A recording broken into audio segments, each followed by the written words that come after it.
ഈ സ്വീകരണം നമ്മുടെ ഈ ഹൃദയം കൊടുത്ത ഈ സ്വീകരണം ഏറ്റുവാങ്ങുന്നതിന് വേണ്ടി ഇവിടെ എത്തിച്ചേർന്നിരിക്കുന്ന നിയുക്ത രാജ്യസഭാ MP നമ്മുടെ എല്ലാവരെയും പ്രിയപ്പെട്ട സദാനന്ദൻ മാസ്റ്റർ, മറ്റു വേദിയിലിരിക്കുന്ന ബഹുമാനരായ സഹപ്രവർത്തകരെ, സദസ്സിലുള്ള സഹപ്രവർത്തകരെ, ഗുരുജനങ്ങളെ, സഹോദരി സഹോദരന്മാരെ, സന്തോഷത്തോടുകൂടിയും ഏറെ അഭിമാനത്തോടുകൂടിയാണ് നമ്മളെല്ലാവരും തന്നെ ഇവിടെ ഇരിക്കുന്നത്. കഴിഞ്ഞ ദിവസം രാവിലെ 8 മണിക്ക് സദാനന്ദൻ മാസ്റ്ററെ രാജ്യസഭാ മെമ്പറായി നോമിനേറ്റ് ചെയ്തു എന്ന വിവരം വന്ന സമയത്ത് എന്താണ് പറയേണ്ടതെന്ന് അറിയില്ല. ഒരു ചാനലിൽ നിന്നും അഭിപ്രായം ആരായാൻ വേണ്ടി വിളിച്ച സമയത്ത് എന്താണ് ആദ്യം പറയണം എനിക്ക് ആകെ ഒരു വല്ലാത്തൊരു സന്തോഷം കൊണ്ടുള്ള ഒരു എന്ത് പറയണം എനിക്ക് പറയാൻ സാധിച്ചിട്ടുണ്ടായിരുന്നില്ല. അത്രയേറെ സന്തോഷമുള്ള ഒരു സമയമാണ് നമ്മളിന്ന് കടന്നുപോയിക്കൊണ്ടിരിക്കുന്നത്. എനിക്ക് നമ്മുടെ കേന്ദ്ര നേതൃത്വം, നമ്മുടെ പ്രധാനമന്ത്രി നരേന്ദ്രമോദിജി, അതുപോലുള്ള ആഭ്യന്തരമന്ത്രി അമിത്ഷാജിയെ പോലുള്ള ആളുകൾ എങ്ങനെയാണ് നമ്മളെക്കുറിച്ച് ചിന്തിക്കുന്നതെന്ന് ഒരു നിമിഷം ആലോചിച്ചു പോകുന്നത്. നോക്കൂ, നിങ്ങൾ ഇങ്ങ് കണ്ണൂർ ജില്ലയിലുള്ള ഒരു ഗ്രാമത്തിലുള്ള ഒരു സാധാരണക്കാരനായ ഒരു അധ്യാപകനെ നമ്മുടെ രാജ്യത്തിന്റെ ഏറ്റവും പരമോന്നതനായ സദസ്സിലേക്ക് അവിടെ ഒരു മെമ്പറായി പ്രഖ്യാപിക്കുന്നു എന്ന് പറയുന്ന സമയത്ത് അവർ ഈ രാജ്യത്തിന് കൊടുക്കുന്ന സന്ദേശം എന്താണ് എന്നോർത്ത സമയത്താണ് ഏറെ സന്തോഷം ഉണ്ടാക്കിയിരിക്കുന്നത്. നമുക്കറിയാം, നമ്മളെല്ലാവരും ഒരുപാട് ത്യാഗം സഹിച്ച് കടന്നു വന്നവരാണ്. കണ്ണൂർ ജില്ലയിലെ പാർട്ടി പ്രവർത്തകന്മാരെ സംബന്ധിച്ചിടത്തോളം ഞങ്ങളെ വന്ന വഴിയൊന്നും ചുവന്ന പരവതാനി വിരിച്ച വഴിയിലൂടെ ആയിരുന്നില്ല. കല്ലും മുള്ളും ചവിട്ടി കഷ്ടപ്പെട്ട് ഈ പ്രസ്ഥാനത്തിന്റെ, ഈ ആദർശത്തിന്റെ ഈ പതാക പാറിക്കുന്നതിന് വേണ്ടി ഒരുപാട് ആളുകൾ ബലിദാനിയായ ജില്ലയാണ് കണ്ണൂർ ജില്ല. 87ഓളം ആളുകളാണ് നമ്മുടെ ജില്ലയിൽ മാർക്സിസ്റ്റ് പാർട്ടിയുടെ കഠാര രാഷ്ട്രീയത്തിന് ഇരയായത്. ഈ മാഷുടെ ഈ സ്ഥാനലബ്ധി ഈ കണ്ണൂർ ജില്ലയിലെ ഈ 87ഓളം ബലിദാനികളുടെയും അതുപോലെ തന്നെ കണ്ണില്ലാത്ത, കാലില്ലാത്ത, കൈകളില്ലാത്ത ഒരുപാട് ആളുകൾ ഈ കണ്ണൂർ ജില്ലയിലുണ്ട്. അവർക്കെല്ലാം തന്നെ ഒരു ആദരമായിട്ടാണ് നരേന്ദ്രമോദിയും അമിത്ഷാജിയും മാഷുടെ ഈ സ്ഥാനലബ്ധി പ്രഖ്യാപിച്ചത് എന്നോർക്കുന്ന സമയത്ത് ഏറെ അഭിമാനം തോന്നുകയാണ്. എന്റെ മുമ്പിൽ ജയരാജ മാഷ് ഇരിക്കുന്നത്. ഞങ്ങളൊക്കെ അന്ന് യുവമോർച്ചയുടെ പ്രവർത്തകന്മാരായിരുന്നു. ഓരോ കൊലപാതകവും തലശ്ശേരി മേഖലയിൽ നടക്കുന്ന സമയത്ത് ജയരാജ മാസ്റ്റർ കൂടെ 1-2 കൊലപാതക സമയത്ത് രാത്രി പോകാൻ എനിക്ക് സാധിച്ചിട്ടുണ്ടായിരുന്നു. മാഷയുടെ കൊലപാതകം നടക്കുന്ന സമയത്ത് മാഷ് ജില്ലാ കാര്യമാണെന്ന് അല്ലേ മാഷ്? ജില്ലാ കാര്യമായിരുന്നു. അന്ന് പാർട്ടിയുടെ ജില്ലാ പ്രസിഡന്റ് ദാമോദരൻ എന്നാണ് ഞാൻ ഓർക്കുന്നത്. ഓരോ കൊലപാതകവും ഓരോ അക്രമവും നടക്കുന്ന സമയത്ത് ഈ ജില്ലാ ഹെഡ്ക്വാർട്ടേഴ്സിൽ അന്നത്തെ തെക്കി ബസാറിലുള്ള ചെറിയൊരു ഗുഡ്സ് മുറിയിലുള്ള പാർട്ടി ജില്ലാ കമ്മിറ്റി ഓഫീസിൽ ഫോൺ വരുന്ന സമയത്ത്, അന്ന് മൊബൈലൊന്നും ഇല്ലാത്ത കാലഘട്ടങ്ങളിൽ, രാത്രി ഈ കണ്ണൂർ നഗരത്തിലുള്ള ഞങ്ങളെപ്പോലുള്ള 1-2 ആളുകളെയും കൂട്ടിയാണ് ദാമോദരേട്ടനും അതുപോലെ തന്നെ ജയരാജ മാഷ് എല്ലാം തന്നെ ഈ കൊലപാതകം നടന്ന സ്ഥലത്ത് പോകുന്നത്. അത്രയും ഭീകരമായ ഒരു ചിത്രമായിരുന്നു അന്ന് കണ്ണൂർ ജില്ലയുടെ ചിത്രം. മാഷയുടെ 2 കാലുകളും വെട്ടുമാറ്റി ദൂരെ എറിഞ്ഞ് മാഷയും കൊണ്ട് ആംബുലൻസ് ആശുപത്രിയിലേക്ക് പോകുന്ന സമയത്ത് അന്ന് തലശ്ശേരിയിൽ ഒരു പരിപാടിക്ക് വേണ്ടി MT രമേശ്, ഇന്നത്തെ പാർട്ടിയുടെ സംസ്ഥാന ജനറൽ സെക്രട്ടറി, അന്ന് തലശ്ശേരി ഉണ്ടായിരുന്നു. അതിനുശേഷം അവരൊക്കെയാണ് മാഷയും കൊണ്ട് കോഴിക്കോട് മെഡിക്കൽ കോളേജിലേക്ക് പോയത്. അന്ന് ഞാൻ ഓർക്കുകയാണ്, അന്ന് ഞങ്ങളെപ്പോലുള്ള യുവമോർച്ച പ്രവർത്തകന്മാർക്ക് ആവേശം കിട്ടുന്ന വാക്കുകളാണ് അന്ന് കേൾക്കാൻ സാധിച്ചിരിക്കുന്നത്. മാഷയുടെ കൂടെ ഇരിക്കുന്ന വത്സൻ തില്ലങ്കേരി അടക്കമുള്ള നേതാക്കന്മാർ എന്തങ്ങോട്ട് പറയണം എന്നറിയാതെ കണ്ണ് കരഞ്ഞുകൊണ്ടിരിക്കുന്ന സമയത്ത്, ബോധം കുറച്ചു സമയം നഷ്ടപ്പെട്ടെങ്കിലും പിന്നീട് ബോധം വന്ന സമയത്ത് കഠിനകണ്ഠക കീർണമാണെങ്കിലും വിടുകയില്ല ഞാൻ ഈ വഴിത്താരെ എന്ന ആ ഗണഗീതം, സംഘത്തിന്റെ ഗണഗീതം ഉച്ചത്തിൽ മാറ്റി ചൊല്ലുകയാണ്. അത് ഏറ്റുചൊല്ലാൻ പോലും വത്സൻ തില്ലങ്കേരി അടക്കമുള്ള ആളുകൾക്ക് സാധിച്ചില്ല എന്ന് അന്ന് LT പറയുന്ന സമയത്ത് നിങ്ങൾ നോക്കൂ, ഈ ആദർശം നമ്മളെ, ഈ ആദർശത്തിന്റെ തീച്ചൂള നമ്മൾ എങ്ങനെയാണ് വാർത്തെടുക്കുന്നത് എന്നുള്ളതിന്റെ ഏറ്റവും വലിയ ഉദാഹരണം നമുക്ക് കാണാൻ സാധിക്കും. നമ്മുടെ മാഷയുടെ 2 കാലും വെട്ടിമാറ്റി ദൂരെ എറിഞ്ഞ സമയത്ത് CPM ധരിച്ചിരിക്കുന്നത് ഇനി സി സദാനന്ദൻ എന്ന് പറയുന്ന വ്യക്തി ഇനി ഈ ജില്ലയിൽ CPMനെതിരെ പോരാടാൻ ഉണ്ടാവില്ല എന്നായിരുന്നു അവർ ആഗ്രഹിച്ചത്. പക്ഷേ അതല്ല. ഇന്ന് ഈ സമയം പോലും സംഘത്തിന്റെയും പാർട്ടിയുടെയും വിവിധ ചുമതലകൾ ഏറ്റുകൊടുത്തുകൊണ്ട് അദ്ദേഹം ഇന്നും കർമ്മനിരതരായി ഞങ്ങളുടെ കൂടെയുണ്ട്. കഴിഞ്ഞ ദിവസം മാഷയുടെ വീട്ടിൽ പോയി മാഷയെ ഒന്ന് അഭിനന്ദിക്കണം എന്ന് ആഗ്രഹിച്ച് മാഷ വീട്ടിൽ പോയ സമയത്ത് എനിക്ക് ആദ്യമായി തോന്നിയത് ഇതിന്റെ എല്ലാ അംഗീകാരമായിട്ട് നമ്മളെല്ലാ ആദരവും കൊടുക്കേണ്ടത് മാഷയുടെ ധർമ്മപത്നിക്കാണെന്നുള്ളതാണ്. നിങ്ങൾ ഓർക്കൂ, അന്ന് മാഷ കല്യാണം കഴിച്ചിട്ടില്ല. ഞാനതൊരു ചാനൽ ചർച്ചയിൽ ഞാൻ പറഞ്ഞത് മാഷ് ഈ അക്രമം നടക്കുന്ന സമയത്ത് മാഷവരുടെ നിഴലായി മാഷയുടെ കൂടെ ഉണ്ട് എന്നുള്ളതാണ്. പക്ഷെ മാഷ പിന്നീട് അന്ന് തിരുത്തി. ഞാൻ ആദ്യമേ ഈ പറഞ്ഞു വെച്ചതായിരുന്നു കല്യാണം നിശ്ചയം കഴിഞ്ഞിട്ടില്ല, പക്ഷെ നമ്മൾ മനസ്സുകൊണ്ട് അങ്ങോട്ടും ഇങ്ങോട്ടും പറഞ്ഞു വെച്ചിട്ടുണ്ടായിരുന്നു എന്നാണ് പറഞ്ഞത്. ഞാൻ പറഞ്ഞത് മാഷയുടെ കല്യാണം നിശ്ചയം കഴിഞ്ഞതിന് ശേഷമാണ് ഈ സംഭവം നടക്കുന്നത്. പക്ഷെ ഹൃദയം കൊണ്ടും മനസ്സും കൊണ്ടും ആ ചേച്ചിയുമായി മാഷ് കല്യാണം ഉറപ്പിച്ചു വെച്ചിരുന്നു. എന്നിട്ട് ഈ ആശുപത്രിയിൽ വന്ന സമയത്തും മാഷ ഒരു നിഴൽ പോലെ പിന്തുടർന്നുകൊണ്ട് ആ ചേച്ചി ഉണ്ടായിരുന്നു. സ്വാഭാവികമായും 2 കാലും നഷ്ടപ്പെട്ട ഒരു വ്യക്തിയെ കല്യാണം കഴിക്കണോ എന്ന് ചോദിക്കുന്ന സമയത്ത് നമ്മുടെ വീട്ടിൽ നിന്നും അമ്മമാർ അച്ഛന്മാർ ഒരു കാരണവശാലും മക്കളെ അയക്കുമായിരുന്നില്ല. പക്ഷേ മാഷയുടെ ഭാര്യ മാഷയെ കല്യാണം കഴിക്കാൻ മുന്നോട്ട് വരികയും ഇന്ന് മാഷെ ഈ രീതിയിൽ എല്ലാ വിധത്തിലുള്ള സപ്പോർട്ട് നൽകി മോൾഡ് ചെയ്തെടുക്കാൻ ആ ചേച്ചി വഹിച്ച പങ്ക് ചെറുതൊന്നുമല്ല. അതുകൊണ്ട് തന്നെ നമ്മൾ കൊടുക്കുന്ന എല്ലാ ആദരവും മാഷോടൊപ്പം തന്നെ ആ ചേച്ചിക്കും കൊടുക്കണം എന്നുള്ളതാണ് എന്റെ അഭിപ്രായം. അതുകൊണ്ട് ഞാൻ ദീർഘിപ്പിക്കുന്നില്ല. നമുക്ക് എല്ലാവർക്കും സന്തോഷമുള്ള ഒരു നിമിഷമാണ്. പപ്പാട്ടം പറഞ്ഞതുപോലെ പല പരിപാടികളും നമ്മൾ ഇവിടെ ഇരിക്കാറുണ്ട്. നമ്മുടെ എല്ലാവരുടെയും ബോഡി ലാംഗ്വേജ് നമ്മൾ കാണാറുമുണ്ട്. പക്ഷേ ഇന്ന് ഇവിടെ ഇരിക്കുന്ന ആളുകളുടെ എല്ലാ മുഖത്തും ചിരിയാണ്. നമ്മൾ അറിയാതെ നമുക്ക് കിട്ടിയ ഈ ഒരു സ്ഥാനലബ്ധി പോലെയാണ് നമ്മുടെ എല്ലാവരുടെയും മനസ്സിലുള്ളത്.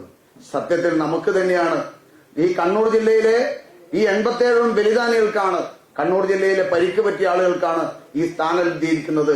മാഷ് ഈ രാജ്യസഭയുടെ ഓരോ പടിയും ചവിട്ടിക്കയറുന്ന സമയത്ത് മാഷയുടെ ഇടതും വലതുമായി ഈ കണ്ണൂർ ജില്ലയിലെ 87 ബലിദാനികളുടെ ആത്മാക്കളും കൂടി ഉണ്ടാകും എന്ന കാര്യത്തിൽ യാതൊരു സംശയവുമില്ല. അവരെല്ലാം തന്നെ ഇന്ന് സ്വർഗത്തിൽ നിന്നും ഈ ഒരു സ്ഥാനലബ്ധിയിൽ ഏറ്റവും കൂടുതൽ ആഹ്ലാദിക്കുന്നത് ഈ ബലിദാനികളുടെ ആത്മാക്കളായിരിക്കും എന്ന് മാത്രം പറഞ്ഞുകൊണ്ട് മാഷ്ക്ക് എല്ലാവിധ ആശംസകളും നേർന്നുകൊണ്ട് ഞാൻ എന്റെ വാക്കുകൾ ഉപസംഹരിക്കുന്നു. നിങ്ങൾക്ക് നമസ്കാരം. വന്ദേ മാതരം.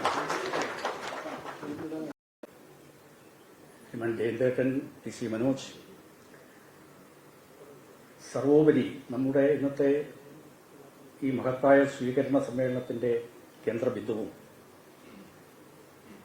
നമ്മുടെ എല്ലാവരുടെയും എന്ന് പറഞ്ഞാൽ ദശസഹസ്രം സംഘ സ്വയംസേവകരുടെ കണ്ണും കരളുമായി തീർന്ന നമ്മുടെ പ്രിയകരനായിട്ടുള്ള സദാനന്ദൻ മാസ്റ്റർ.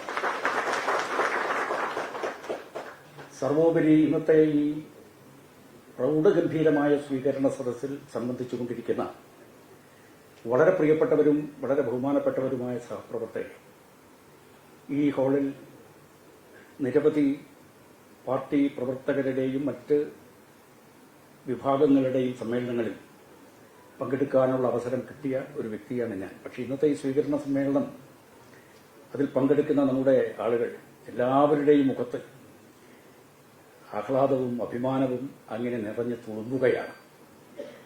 ഇത്രയും മനോഹരമായ ഒരു സദസ്സ് എനിക്ക് തോന്നുന്നത് നമ്മുടെ പാർട്ടിയുടെ കേന്ദ്ര നേതാക്കൾ പങ്കെടുത്ത പരിപാടികളൊക്കെ ഇവിടെ നടന്നിട്ടുണ്ടെങ്കിൽ, പക്ഷെ ഇത്രയും ഒരു ആഹ്ലാദവും അഭിമാനവും തുറന്നുന്ന മുഖങ്ങളെ എനിക്കിതിനു മുമ്പ് ഒരു സദസ്സിലും കാണാൻ വേണ്ടി കഴിഞ്ഞിട്ടില്ല. കഴിഞ്ഞ 11 വർഷത്തിനിടയിൽ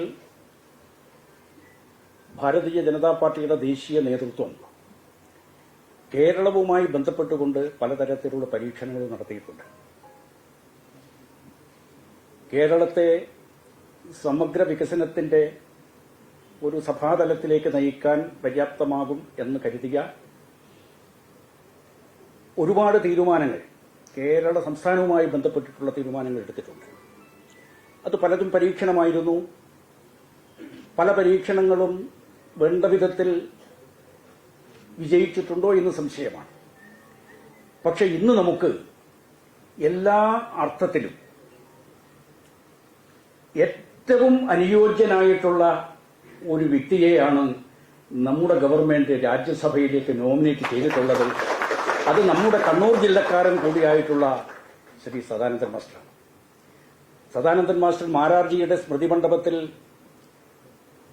ഞാൻ നേരത്തെ പറഞ്ഞ കാര്യങ്ങൾ ബഹുമാനപ്പെട്ട ചാനലിന്റെ സുഹൃത്തുക്കൾ, ഞാൻ പറഞ്ഞ നല്ല കാര്യങ്ങൾ മാത്രമേ റിപ്പോർട്ട് ചെയ്യാവൂ, നല്ല കാര്യങ്ങൾ മാത്രമേ ഞാൻ പറയൂ. അതും കൂടി ഞാൻ പറയും. നല്ല കാര്യങ്ങൾ മാത്രം പറയുന്ന ഒരാളാണ് ഞാൻ.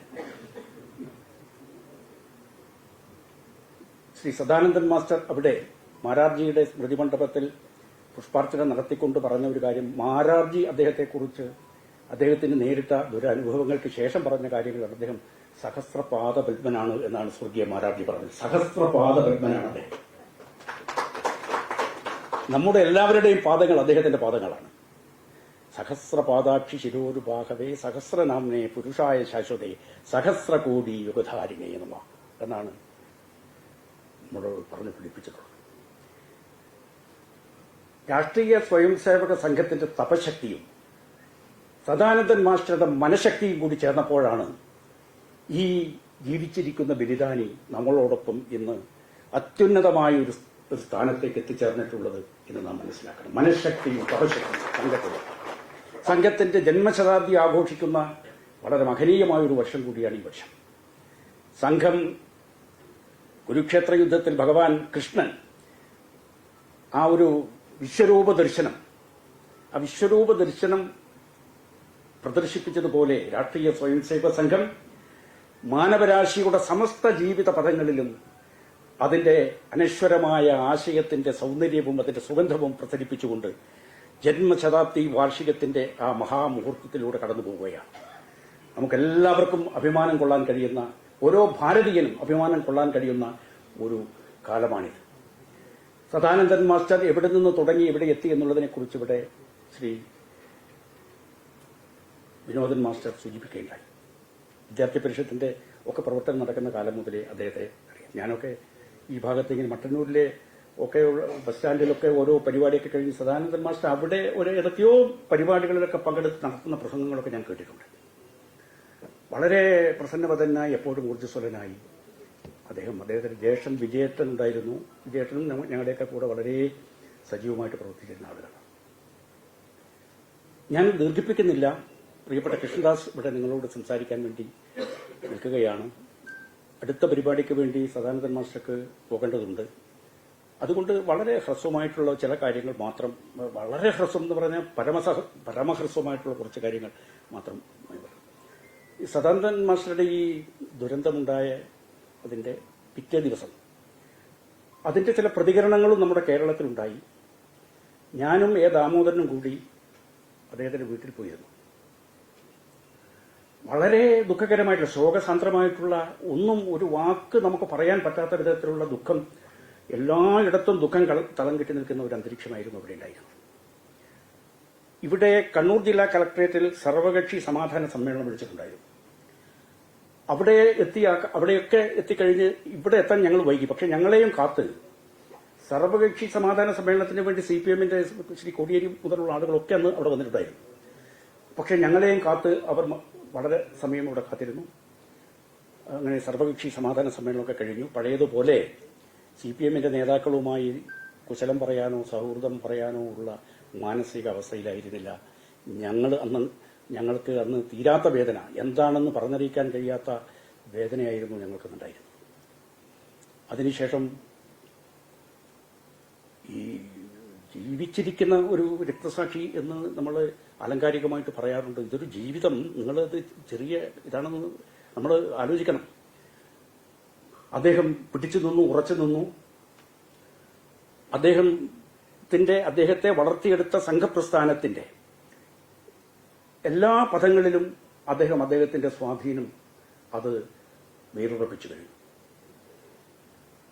അങ്ങനെ നീണ്ട ജീവിതം, കഷ്ടപ്പാടുകളും ദുരിതങ്ങളും ദുരന്തങ്ങളും നിറഞ്ഞിട്ടുള്ള ത്യാഗനിർഭരമായ ഒരു ജീവിതത്തിന്റെ കനൽ വഴിയിലൂടെ, കനൽ പാതയിലൂടെയാണ് ശ്രീ സദാനന്ദൻ മാസ്റ്റർ സഞ്ചരിച്ച് ഇന്നിവിടെ എത്തിയിട്ടുള്ളത്. അദ്ദേഹം രാജ്യസഭാ മെമ്പറായി, നിയുക്ത രാജ്യസഭാ മെമ്പർ. അദ്ദേഹം 21 സത്യപ്രതിജ്ഞ ചെയ്തു കഴിഞ്ഞാൽ രാജ്യസഭാ മെമ്പറായി. ഈ കണ്ണൂർ ജില്ല രാഷ്ട്രീയ കൊലപാതകങ്ങളുടെ ഒരു തലസ്ഥാനമാക്കി മാറ്റിയ പാർട്ടിയാണ് മാർക്സിസ്റ്റ് പാർട്ടി. നമ്മുടെ കേരളത്തിൽ ഭരണത്തിന്റെ തലസ്ഥാനം തിരുവനന്തപുരമാണ്, സംസ്കാരത്തിന്റെ തലസ്ഥാനം കോഴിക്കോട് എന്നൊക്കെ, തൃശ്ശൂർ എന്നൊക്കെ പറയുന്നത് പോലെ ഈ രാഷ്ട്രീയ കൊലപാതകത്തിന്റെ തലസ്ഥാനമാക്കി മാറ്റിയ പാർട്ടി അത് മാർക്സിസ്റ്റ് പാർട്ടിയാണ്. ഇവിടെ അതായിരുന്നു കണ്ണൂർ ജില്ല. കണ്ണൂരിന്റെ കണ്ണുനീരും കണ്ണൂരിലെ ജനങ്ങൾ ഇവിടെ തൂകിയിട്ടുള്ള കണ്ണുനീരും ചോരയും, പാലും തേനും ഒഴുക്കും എന്നൊക്കെ പറഞ്ഞ് ജനങ്ങളെ പറ്റിച്ച് അവസാനം കണ്ണുനീരും ചോരയും മാത്രം നമ്മുടെ മനുഷ്യരാശിക്ക്, മാനവ സമൂഹത്തിന് കൊടുത്തിട്ടുള്ള നികൃഷ്ടമായ, ക്രൂരമായ ഒരു രാഷ്ട്രീയ പൈതൃകമാണ്, പാരമ്പര്യമാണ് ആ പാർട്ടി ഇന്നും തുടർന്നു കൊണ്ടുപോകുന്നത്. സദാനന്ദൻ മാസ്റ്ററുടെ ഈ സ്ഥാനം കിട്ടിക്കഴിഞ്ഞു എന്ന വാർത്ത പുറത്തു വന്നപ്പോൾ അതിലേറ്റവും അധികം സന്തോഷിച്ചത് നമ്മുടെ പാർട്ടിയുടെ പാവപ്പെട്ട പ്രവർത്തകരാണ്, സാധാരണ പ്രവർത്തകൻ. ആ സാധാരണ പ്രവർത്തകന്റെ വികാരം എന്ന് പറഞ്ഞാൽ അത് നമുക്ക് അതിരില്ല, അതിന് അളവില്ല. നമ്മുടെ കൂടെ, നമ്മളിൽ ഒരാളായി, നമുക്കിടയിൽ നമ്മുടെ പ്രസ്ഥാനത്തിന്റെ ആശയത്തിന്റെ പതാക വാനിലേക്ക് ഉയർത്തിപ്പിടിച്ചുകൊണ്ട് നിരന്തരമായ പോരാട്ടവും പ്രവർത്തനവും നടത്തുന്നതിനിടയിൽ നമ്മുടെ ഈ സഹപ്രവർത്തകന് നേരിടേണ്ടി വന്നിട്ടുള്ള ദാരുണമായിട്ടുള്ള ഒരു ജീവിതാനുഭവം, ആ ജീവിതാനുഭവത്തിന്റെ വേദന ഹൃദയത്തിൽ പേറി നടക്കുന്ന 10,000-കണക്കിന് ആളുകളാണ് നമ്മുടെ ഈ കേരളത്തിൽ, നമ്മുടെ കണ്ണൂർ ജില്ലയിലുള്ളത്. അവർക്കെല്ലാവർക്കും അഭിമാനവും ആഹ്ലാദവും നൽകിയിട്ടുള്ള ഒരു തീരുമാനമാണ് നമ്മുടെ പ്രധാനമന്ത്രി എടുത്തത് എന്നുള്ളതിൽ നമുക്കെല്ലാം അഭിമാനിക്കാം. നമ്മുടെ എല്ലാവരുടെയും ഒരു അഭിവാദ്യങ്ങൾ, ഹൃദയാഭിവാദ്യങ്ങൾ ഈ സമയത്ത് നമ്മുടെ പ്രധാനമന്ത്രി നരേന്ദ്രമോദിക്ക് അർപ്പിക്കുകയാണ് നമ്മൾ ഈ സന്ദർഭത്തിൽ. ഈ വാർത്ത വന്നതിന് ശേഷം, സദാനന്ദൻ മാസ്റ്റർ രാജ്യസഭയിലേക്ക് വരുന്നു എന്നറിഞ്ഞതിന് ശേഷം കണ്ണൂർ ജില്ലയിൽ ഞാൻ പങ്കെടുത്ത പരിപാടി മിനിഞ്ഞാന്ന് ചെറുതാഴം പഞ്ചായത്തിലെ ഒരു പരിപാടിയാണ്. ചെറുതാഴം പഞ്ചായത്തിൽ 5 വർഷം മുമ്പ് അവിടെ അന്തരിച്ച ചെറുതാഴം രാമചന്ദ്രൻ, അദ്ദേഹത്തിന്റെ 5ാം ചരമവാർഷികം അവിടെ നടക്കുകയുണ്ടായി. അതൊരു പാർട്ടി ഗ്രാമമാണ്. ആ പാർട്ടി ഗ്രാമത്തിൽ നമ്മുടെ പ്രസ്ഥാനത്തെ വളർത്തിയെടുക്കാൻ വേണ്ടി അവർ നടത്തിയിട്ടുള്ള പ്രവർത്തനം, അവിടെ വിവേകാനന്ദ കേന്ദ്രം എന്ന് പറഞ്ഞ ഒരു സാംസ്കാരിക കേന്ദ്രമുണ്ട്. ആ കേന്ദ്രത്തിൽ വെച്ചാണ് പരിപാടി നടന്നത്. അവിടെ തടിച്ചുകൂടിയിട്ടുള്ള നമ്മുടെ പ്രവർത്തകന്മാർ 15ഓളം അമ്മമാരായിരുന്നു. അവരെപ്പോഴും പണ്ട് കാണുമ്പോൾ നമ്മളോട് പറയാറുള്ളത് അടിയന്തരാവസ്ഥയിലെ ദുരിതബാധിതർക്ക് വേണ്ട സഹായം കൊടുത്തില്ല എന്ന് പറഞ്ഞ് പരാതി പറയുന്ന ഒരു നിരന്തരമായ പരിപാടി അവർക്കുണ്ടായിരുന്നു. പക്ഷെ ഇത്തവണ ഈ വാർത്ത സദാനന്ദൻ മാസ്റ്ററെ രാജ്യസഭയിലേക്ക് നോമിനേറ്റ് ചെയ്തിരിക്കുന്നു എന്ന വാർത്ത വന്നതിന് ശേഷം അവിടെ ചെന്ന സമയത്ത് അവർക്ക് അത്തരം ഒരു പരാതിയിൽ അവരെല്ലാവരും ആഹ്ലാദിക്കുകയാണ്, അഭിമാനിക്കുകയാണ്. അവിടുത്തെ സാധാരണ പ്രവർത്തകർ നമ്മുടെ പ്രസ്ഥാനത്തെ ഈ കോട്ട, ഇവരുടെ ശക്തിദുർഗങ്ങൾ വളർത്തിയെടുക്കുന്നതിന് വേണ്ടി വീരോചിതമായി പോരാടി അനേകം കഷ്ടപ്പാടുകൾ സഹിച്ചുകൊണ്ടിരിക്കുന്ന നമ്മുടെ സാധാരണ പ്രവർത്തകന്മാരുടെ വികാരം, അവരാണ് ഇന്ന് അഭിമാനം കൊള്ളുന്നവരാണ്. അതൊരു അനുഭവമാണ് ഞാൻ നിങ്ങളുടെ മുമ്പിൽ പറഞ്ഞത്. ഇത് ഒരു സ്ഥലത്തെ അനുഭവമാണ് ഞാൻ നിങ്ങളോട് പറഞ്ഞത്. ഇതുതന്നെയാണ് നമ്മുടെ കേരളത്തിലുടനീളം, ഇതുതന്നെയാണ് നമ്മുടെ സാധാരണ 10,000-കണക്കിന്, ലക്ഷക്കണക്കിന് വരുന്ന നമ്മുടെ പാർട്ടി പ്രവർത്തകന്മാരുടെ വികാരത്തിന് സ്വരൂപം കൊടുത്തിട്ടുള്ള പ്രധാനമന്ത്രിയാണ് നമ്മുടെ പ്രധാനമന്ത്രി നരേന്ദ്രമോദി എന്നുള്ളതാണ് ഇതിന്റെ ഏറ്റവും പ്രധാനപ്പെട്ട കാര്യം. നാട്ടിൽ നടന്നുകൊണ്ടിരിക്കുന്ന, നമുക്കറിയാം, കഴിഞ്ഞ ദിവസമാണ് തിരുവനന്തപുരത്ത് മാരാർജി ഭവൻ ഉദ്ഘാടനം ചെയ്തത്. നമ്മുടെ ആഭ്യന്തരമന്ത്രി അമിത്ഷാ തന്നെ വന്നു. അതൊരു വലിയ സ്വപ്നമായിരുന്നു നമ്മുടെ. മാരാർജി, നമുക്കറിയാം, കണ്ണൂർ ജില്ലയിൽ ഈ ഷേണായി ഹോട്ടലിന്റെ ഇടുങ്ങിയ മുറിയിൽ താമസിച്ച് പാർട്ടി പ്രവർത്തനം, ജനസംഘത്തിന്റെ പാർട്ടി പ്രവർത്തനം നടത്തിയ കാലഘട്ടം എന്റെ ഓർമ്മയിലേക്ക് വരികയാണ്. അത് കഴിഞ്ഞ് AKG ഹോസ്പിറ്റലിന്റെ മുമ്പിലെ ഒരു പഴയ ഇടിഞ്ഞു പൊളിഞ്ഞു വീഴാറായ ഒരു കെട്ടിടത്തിന്റെ ഒരു ചെറിയ മുറിയിലായിരുന്നു അദ്ദേഹം അന്ന് താമസിച്ചിരുന്നത്. ഞങ്ങളൊക്കെ ഭാരതീയ ജനസംഘത്തിന്റെ ഈ കണ്ണൂർ നിയോജക മണ്ഡലത്തിന്റെ സംഘടനാ സെക്രട്ടറി എന്ന നിലയിൽ പ്രവർത്തിച്ച ഒരു കാലഘട്ടമാണ്. ആ വാസ്തവത്തിൽ മാരാർജിക്ക് 60,000 ചതുരശ്ര അടി വിസ്തീർണമുള്ള അതിമനോഹരമായ ആധുനിക ശാസ്ത്ര സാങ്കേതിക വിദ്യയുടെ സകലവിധ സംവിധാനങ്ങളും ഒരുക്കിയിട്ടുള്ള, മറ്റാർക്കും അസൂയുണ്ടാക്കുന്ന വിധത്തിലുള്ള ഒരു സംസ്ഥാന കാര്യാലയമാണ് മാരാർജി മന്ദിരം അവിടെ ഉദ്ഘാടനം ചെയ്തത്. ഒരു പാർട്ടിക്കുമില്ല. തിരുവനന്തപുരം നഗരത്തിന്റെ കണ്ണായം ആ ഭാഗത്ത്. അങ്ങനെയുള്ള മാരാർജി എവിടെയാണ് അദ്ദേഹം പ്രവർത്തിച്ചിരുന്ന കാലഘട്ടത്തിൽ ജീവിച്ചത് എന്ന് നമുക്കറിയാം. ഇന്ന് പക്ഷേ കേരളത്തിലുടനീളം ഈ കണ്ണൂർ ജില്ല ഇത് മാരാർജി ഭവനാണ്. തിരുവനന്തപുരത്തെ 60,000 ചതുരശ്ര അടി വിസ്തീർണമുള്ള ഈ സ്വർഗീയ സമാനമായിട്ടുള്ള ആധുനിക സംവിധാനങ്ങളെല്ലാം ഒരുക്കപ്പെട്ടിട്ടുള്ള പുതിയ കാലഘട്ടത്തിന്റെ പ്രതീക്ഷകളെയും പ്രതിസന്ധികളെയും ആവശ്യങ്ങളെയും നിർവഹിക്കാൻ പറ്റുന്ന തരത്തിലുള്ള ഒരു വലിയ സൗധം അത് മാരാർജി ഭവനാണ്. ആ മാരാർജി ഭവൻ അത് മാരാർജി കണ്ണൂരിന്റെ പുത്രൻ കൂടിയാണ്. അതുകൊണ്ട് കണ്ണൂർ ജില്ലയിലെ നമ്മുടെ എല്ലാ ആളുകൾക്കും, നമ്മുടെ സംഘത്തിന്റെ സ്വയം സേവകന്മാർക്ക്, നമ്മുടെ പ്രവർത്തകരെല്ലാം ആത്മാഭിമാനത്തോടുകൂടി തലയുയർത്തി നിൽക്കാൻ വേണ്ടി നമുക്ക് സാധിക്കും. ഭാരതം ഒരു വലിയ യുഗപരിവർത്തനത്തിലൂടെ നാം മനസ്സിലാക്കേണ്ടത്, രാഷ്ട്രീയ സ്വയം സേവക സംഘം 100 വർഷത്തെ അതിന്റെ പ്രവർത്തനം ഇവിടെ പൂർത്തിയാക്കുമ്പോൾ സംഘം ഒരു യുഗത്തിന്റെ സൃഷ്ടിയാണ് ഇവിടെ നിർമ്മിച്ചെടുത്തിട്ടുള്ളത്. ഒരു യുഗ സൃഷ്ടാവായിട്ടുള്ള ഒരു പ്രവർത്തനമാണ്, സൃഷ്ടിയാണ് സംഘത്തിന്റെ ഭാഗത്തു നിന്നും നമുക്കുണ്ടായിട്ടുള്ളത്. ഇപ്പോൾ 100ാം ജന്മവാർഷികം നമ്മുടെ ഭാരതം മുഴുവനും വിവിധ പരിപാടികളോടുകൂടി ആഘോഷിക്കുകയാണ്. ഭാരതം ഉണരുകയാണ്. വിവേകാനന്ദ സ്വാമികൾ പറഞ്ഞതുപോലെ 21ാം നൂറ്റാണ്ട് ഭാരതത്തിന്റെ നൂറ്റാണ്ടായി മാറിയിരിക്കുകയാണ്. ആ 21ാം നൂറ്റാണ്ടായി ഭാരതത്തെ മാറ്റിയെടുക്കുന്ന മഹാപ്രവർത്തനത്തിന് നേതൃത്വം കൊടുക്കുന്നു ഭാരതീയ ജനതാ പാർട്ടിയും നമ്മുടെ പ്രിയങ്കരനായ പ്രധാനമന്ത്രി ശ്രീ നരേന്ദ്രമോദി. ഭാരതം രത്നഗർഭയാണ്. ലോകത്തിന് മുഴുവൻ മാർഗദർശനം കൊടുക്കാൻ കഴിയുന്ന തരത്തിലുള്ള ഒരു പ്രകാശഗോപുരമായി നമ്മുടെ ഭാരതത്തെ ഉയർത്തിപ്പിടിക്കുന്ന ആ അതിമഹത്തായ പ്രവർത്തനമാണ് നടക്കുന്നത്. ആ പ്രവർത്തനത്തിൽ നമുക്കെല്ലാം ഈ കാലഘട്ടത്തിൽ ജീവിക്കാൻ കഴിഞ്ഞു എന്നുള്ളതും, ആ മഹത്തായ പ്രവർത്തനത്തിൽ നമ്മുടേതായ സംഭാവനകൾ നൽകാൻ കഴിഞ്ഞു എന്നുള്ളതും നമ്മുടെ ജീവിതത്തിലെ വലിയൊരു അനുഗ്രഹമാണ്, വലിയൊരു സൗഭാഗ്യമാണ് എന്ന കാര്യത്തിൽ യാതൊരു സംശയവുമില്ല. ആ മഹാപ്രവർത്തനത്തിൽ അണിചേരാൻ, നമ്മോടൊപ്പം അണിനിരക്കാൻ നമ്മുടെ സദാനന്ദൻ മാസ്റ്റർ രാജ്യസഭയിലെ മെമ്പർ എന്ന നിലയിൽ ഭരണപരമായ ഒരു തലത്തിലേക്ക് എത്തിക്കഴിഞ്ഞിരിക്കുകയാണ്. അദ്ദേഹത്തെ കാണാനും അനുമോദിക്കാനും ധാരാളം ആയിരക്കണക്കിന് ആളുകൾ വരുന്നുണ്ട്. എനിക്ക് നിങ്ങളോട് അഭ്യർത്ഥിക്കാനുള്ളത്, ഒരു കുറച്ച് അച്ചടക്കം എല്ലാ കാര്യത്തിലും പാലിക്കണം എന്നാണ്.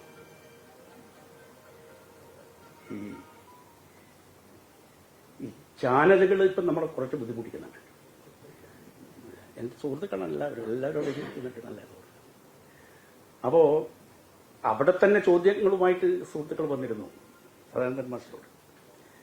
പക്ഷെ അദ്ദേഹം വളരെ സമർത്ഥമായി അതിന് മറുപടി പറഞ്ഞു, നിങ്ങൾക്കെല്ലാവർക്കും മംഗളങ്ങൾ ഭവിക്കട്ടെ എന്ന ഒരൊറ്റ വാക്കിൽ എല്ലാ ചോദ്യത്തിന്റെയും മുനയൊടിക്കാൻ കഴിഞ്ഞിട്ടുള്ള പ്രാപ്തി നമ്മുടെ സദാനന്ദൻ മാസ്റ്റർക്കുണ്ട് എന്ന് നാം മനസ്സിലാക്കണം. അതുകൊണ്ട് ചാനലുകാര് കുറച്ച് സൗകര്യം ചെയ്ത് തിക്കിത്തിരക്കിയിട്ടൊന്നും നടക്കരുത്. നിങ്ങളോട് ഞാൻ ഉപദേശിക്കുകയല്ല, ഉപദേശിക്കാൻ ആകെ ഇന്നിപ്പം ഞാൻ മാത്രമേ ബാക്കിയുള്ളൂ. ബാക്കിയുള്ളവരൊക്കെ ഏകദേശം മനോഹരം. രാജഗോപാൽജി കഴിഞ്ഞ ദിവസം മാരാർജി മന്ദിരത്തിൽ വന്നിരുന്നു, നടക്കാൻ വയ്യ. പിന്നെ ഉള്ളത് രാമപിള്ള സാറ് നവതി കഴിഞ്ഞ്, പിന്നെ അത് കഴിഞ്ഞാൽ പിന്നെ ഏകദേശം ഞാൻ തന്നെ ഉള്ളൂ എന്നാണ് എന്റെ വിചാരം. മനസ്സിലായില്ലേ? അതുകൊണ്ട് അത് കണ്ണൂർ ജില്ലയിൽ ഇവിടെ നിൽക്കുമ്പോൾ നമുക്ക് മാരാർജി ഭവനിൽ നിന്ന് നമ്മുടെ സദാനന്ദൻ മാസ്റ്റർക്ക് ഈ ഒരു നല്ല സ്വീകരണം, എന്തൊരു ഇങ്ങനെ ഒരു മുഖം ഞാൻ ഈ അടുത്ത കാലത്തൊന്നും കണ്ടിട്ടില്ല. ഈ നമ്മുടെ ഈ ആളുകളെ അങ്ങോട്ടും ഇങ്ങോട്ടും ഇങ്ങനെ വേറെ ചില തകരാറുകളൊക്കെ ഉണ്ട് കേട്ടോ. അതുകൊണ്ടാണ് നോക്കുമ്പോൾ ശരിക്കും നോക്കാത്തത്. സന്തോഷത്തോടുകൂടി സ്നേഹത്തോടുകൂടി അങ്ങോട്ടും ഇങ്ങോട്ടും നോക്കി ഒന്ന് കെട്ടിപ്പിടിച്ച് ഒന്ന് പരസ്പരം അഭിവാദ്യം ചെയ്ത് സുഖസൗകര്യങ്ങൾക്ക് അന്വേഷിച്ച് നമുക്ക് ഒരു അമ്മയുടെ മക്കളെ പോലെ ഒരു ഒരു ഒരു ഒരു ഒരു കുരുക്ഷേത്ര യുദ്ധഭൂമിയിലെ ഒരു പോരാളികളെ പോലെ, ഒരു സൈന്യ വ്യൂഹത്തെ പോലെ നമുക്ക് നമ്മുടെ നാട് നേരിടുന്ന പ്രശ്നങ്ങൾക്ക് പരിഹാരമുണ്ടാക്കാനും പ്രതിസന്ധിയെ തരണം ചെയ്യുവാനുമുള്ള കരുത്തും കർമ്മകുശലതയും കർമ്മവീര്യവും പ്രകടിപ്പിക്കാൻ നമുക്ക് കാണിക്കണം. അതിൽ കണ്ണൂർ ജില്ലയായിരിക്കണം അതൊരു മാതൃക എന്ന് ഞാൻ കണ്ണൂർക്കാരൻ കൂടിയായതുകൊണ്ട് നിങ്ങളോട് അഭ്യർത്ഥിക്കുകയാണ്. ആ മാതൃക. അതുകൊണ്ട് സഹപ്രവർത്തകരെ, പ്രിയപ്പെട്ടവരെ, മന്ത്രവും തന്ത്രവും ഞാൻ പണ്ടും പറഞ്ഞിട്ടുണ്ട്. രാമമന്ത്രവും കൃഷ്ണതന്ത്രവുമാണ് നമ്മുടെ പ്രവർത്തനത്തിൽ നാം ആവിഷ്കരിച്ചിട്ടുള്ള നമ്മുടെ സാങ്കേതിക ടെക്നോളജി. നമ്മുടെ ടെക്നോളജി അതാണ് രാമമന്ത്രം, കൃഷ്ണതന്ത്രം. അത് വിശദീകരിക്കേണ്ട കാര്യമില്ല. രാമമന്ത്രമാണ് നമ്മുടെ അടിസ്ഥാനപരമായിട്ടുള്ള ആദർശ പദ്ധതിയുടെ അടിസ്ഥാനപരമായിട്ടുള്ള മന്ത്രം. അത് രാമമന്ത്രമാണ്. നാം പ്രവർത്തന മേഖലയിൽ പോരാട്ടത്തിന്റേതായിട്ടുള്ള രണഭൂമിയിലേക്ക് ഇറങ്ങിക്കഴിയുമ്പോൾ അവിടെ പ്രയോഗിക്കുന്നത്, ആ പ്രയോജന തന്ത്രം അത് കൃഷ്ണതന്ത്രമാണ്. അത് രണ്ടും കൂടി സംയോജിപ്പിച്ചുകൊണ്ടുള്ള ഒരു പുതിയ ടെക്നോളജി നമ്മൾ വികസിപ്പിച്ചിട്ടുണ്ട്. ടെക്നോളജിയുടെ വലിയ മഹാരാജാവായിട്ടുള്ള ഒരു സംസ്ഥാന അധ്യക്ഷനെ, രാജീവ് ചന്ദ്രശേഖരനെ നമുക്ക് കിട്ടിയിട്ടുണ്ട്. അതും നമുക്കൊരു അനുഗ്രഹമാണ് എന്ന് നാം എല്ലാവരും മനസ്സിലാക്കുക. അങ്ങനെ പുതിയ ഒരു മുഖഭാവത്തോടുകൂടി പോകുന്നു. പഴയ മൂല്യങ്ങൾ, പഴയ ചരിത്രത്തിന്റെ നമുക്ക് കിട്ടിയിട്ടുള്ള അമൂല്യമായ എല്ലാ സ്പന്ദനങ്ങളും സംഭാവനകളും എല്ലാം ഉറപ്പിച്ചു നിർത്തിക്കൊണ്ട് പുതിയ ഒരു സമൂഹം, പുതിയൊരു ഭാരതം പടുത്തുയർത്താൻ വേണ്ടി സംഘവും സംഘപരിവാർ പ്രസ്ഥാനങ്ങളും രാഷ്ട്രീയ രംഗത്ത് നമ്മുടെ പാർട്ടിയും നടത്തിക്കൊണ്ടിരിക്കുന്ന നാനാപ്രകാരത്തിലുള്ള ഒരു പ്രവർത്തനങ്ങളിൽ നമ്മളെല്ലാം അണിനിരക്കണം. കരൾത്തുടിപ്പിൻ മംഗളവാദ്യം കേട്ടില്ലേ എന്ന് പറയും. കരൾത്തുടിപ്പിന്റെ ഒരു മംഗളവാദ്യത്തിന്റെ പ്രസരണം ഈ മഹാസമ്മേളനത്തിന്റെ ഈ 4 ചുവരുകൾക്കുള്ളിൽ ഉണ്ട് എന്ന് സത്യം മനസ്സിലാക്കിക്കൊണ്ട് നിങ്ങൾക്കെല്ലാവർക്കും അഭിവാദ്യങ്ങൾ നേർന്നുകൊണ്ട് ഈ സ്വീകരണ സമ്മേളനം ഔപചാരികമായി ഉദ്ഘാടനം ചെയ്തതായി പ്രഖ്യാപിച്ചുകൊള്ളുന്നു. നിങ്ങൾക്ക് അഭിവാദ്യം.